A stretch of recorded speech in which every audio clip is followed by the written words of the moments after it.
Now we start from the northeast region, where one person has reportedly suffered a broken wrist and another left with a swollen eye after military personnel allegedly brutalized them at Bimy near Walewale in the northeast region.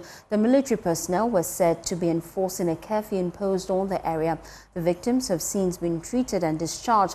The incident brings the numbers to 10 incidents of military brutalities in the last week since the start of the curfew. Member of Parliament for the area, Dr. Tai Mahama Kabiru, after visiting the victims, condemned the army's action and repeated his call for the Interior Ministry to urgently lift the curfew in the area and grant respite to his constituents. There's more in this report by Ilyas Otango. The maiden Ahlus-Sunnah wal Jama'ah National Youth Convention was held under the theme, Empowering Tomorrow's Leaders Today. The program, which brought together members of the Ahlus-Sunnah sect, particularly youth groups from all 16 regions of Ghana, seeks to, amongst other things, identify ways and means of equipping the next generation with the requisite knowledge and resources to enable them take charge of their lives, as well as make informed decisions and actively contribute to their communities. Minister of Interior, who is also an ardent member of Ahlus-Sunnah wal Jama'ah, Honorable Muntaka Mubarak, in his keynote address, highlighted the challenges of youth unemployment and admonished the youth to venture into vocational and technical education to help address the challenge.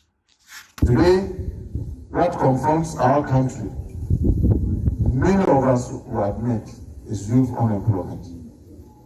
Go around our cities and see every day people are.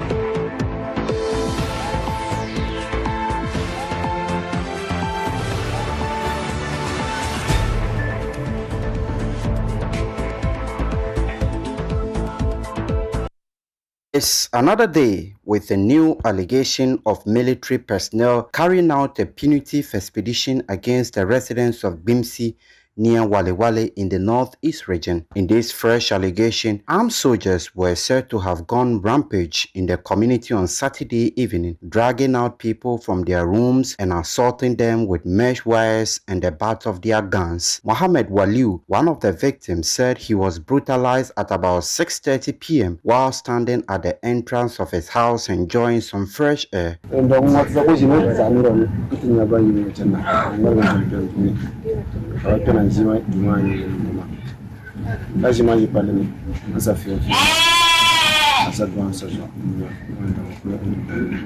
He showed us evidence of military brutality. He's now left with a swollen eye and severe bodily pains.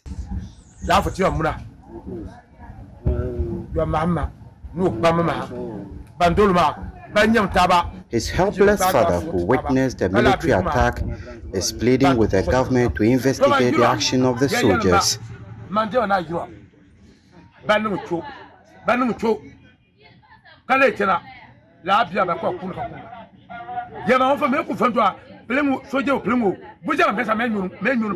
He reminded the government that their continued presence and alleged illegal act will rather endanger the peace of the area. This 42-year-old elder of the community, Daniel Yidana, also accused the military troops of causing injury to his wrist and showed us the damaged hand.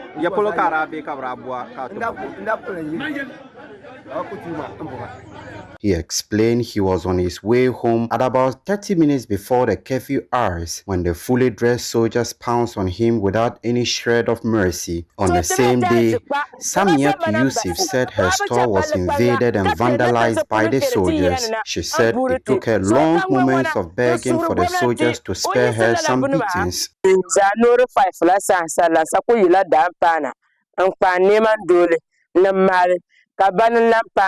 So Bampana Shenka Nimara Zwan, Jeran Kamaya Zwan, Pashela Kacha, Kanje Yakabapana, Yanavama, Kampara Suguru, Kamemba no Suguruka Navani Mama.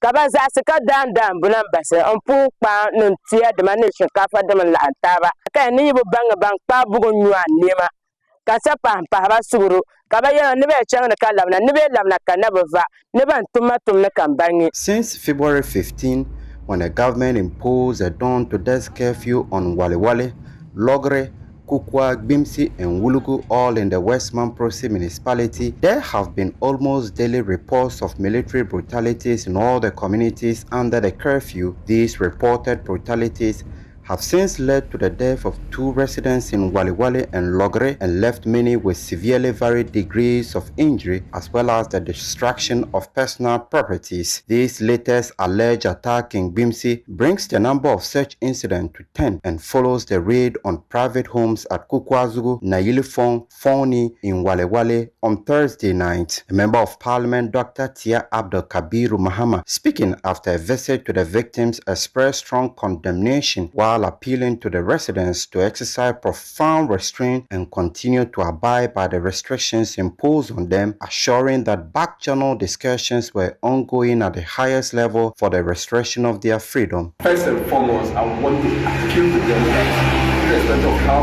popular the law is, irrespective of how unlawful the law is, irrespective of how distasteful the law is the law. We must respect it. That's the first thing. And once that law is there, the first responsibility of every native resident of Walewale is to respect the law. Once you respect the law, you will not give an opportunity for people to then also take the law into their own hands and then misbehave. Dr. Kabiru emphasized the need for the immediate removal of the curfew. Don't take time, it will create another problem for the people because when you confine them to their rooms, you have CSM cases rising. So all those were worried. Ramadan is coming. People will have to finish prayer, some down by 8, and then wake up by 3 to 4 to start their Ramadan. It therefore means that the people cannot live under that condition. So I'm appealing again and being considerate of that. And you need also be a Muslim. I'm sure they will understand this. And in the next window, where they will review it, because they review it after every week, they would probably look at all this scenario and probably make it maybe if they cannot even lift it, they can start with 10 to 4. So that if they can start at 10 p.m. and then ends at 4 a.m., then people can live within that and be able to fast and observe their prayer. From Bimy for Joy News, Ilyasu Tanko reporting. Northeast Regional Correspondent Ilyasu Tanko joins us live with more. Ilyasu, let's start with the mood in Walewale this morning. What can you report? The mood has always been very, very quiet. But beneath this quietness, we see things anger among the residents who are still to come to terms as to why these restrictions imposed on the town. Actually, they tell me that this is the first case in the West Mampursi municipality. And so people are very Yeah, so we seem to have lost connection to you. But they are very, very much. Can you hear me? Loud and clear now. Please make the point. But I'm saying that people are very, very much not only, angry, but also very, very afraid because of what is happening in town. It's been talk of town since the imposition of the curfew, and I'm talking about the alleged military brutalities that has been occurring in Walewale. And there is a slow of socio-economic activities in Walewale as well. So that is currently what is happening in Walewale. As at our last check, this is most likely the 10th case of military brutality we're reporting from the Northeast region. Walk us through some of the key incidences and why this is happening again.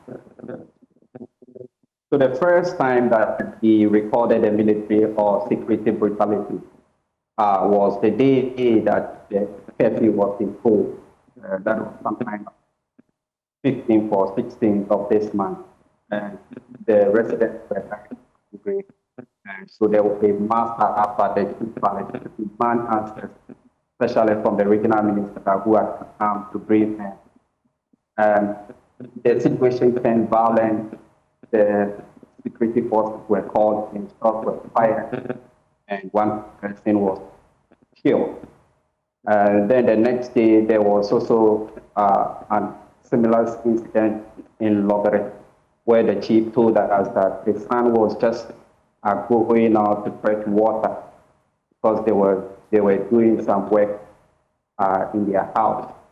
Fortunately, the chief told us the military came in, brutalized his son, and as to speak, the gentleman is no more. He's confirmed dead following the brutality. And the same community, we had 9 persons who were injured out of these alleged brutality. And then the next day, there was an incident at Bimy in Walewale, where a gentleman had alleged that he had just come out of his house to attend to nature's call when the military saw him. As he was attempting to run back into the house, he was chased, brought out to the street, and was beaten. He also suffered some injuries. And the next day, there was another incident at Nailpong, where another gentleman was also injured. And then this particular Friday, there was an invasion of a private residence of that chief, where the inhabitants or the tenants of that house, including a pregnant woman, as we speak, is still left traumatized. And this particular incident, as we are reporting in Bimy, where 2 persons were injured, a shop was vandalized following this particular punitive expedition that was carried out against the residents of Bimy. Thank you so much, Ilyasu, for bringing us that update. And we'll still be in the northeast region to give you updates as regards to the security situation there when we have it. Let's move.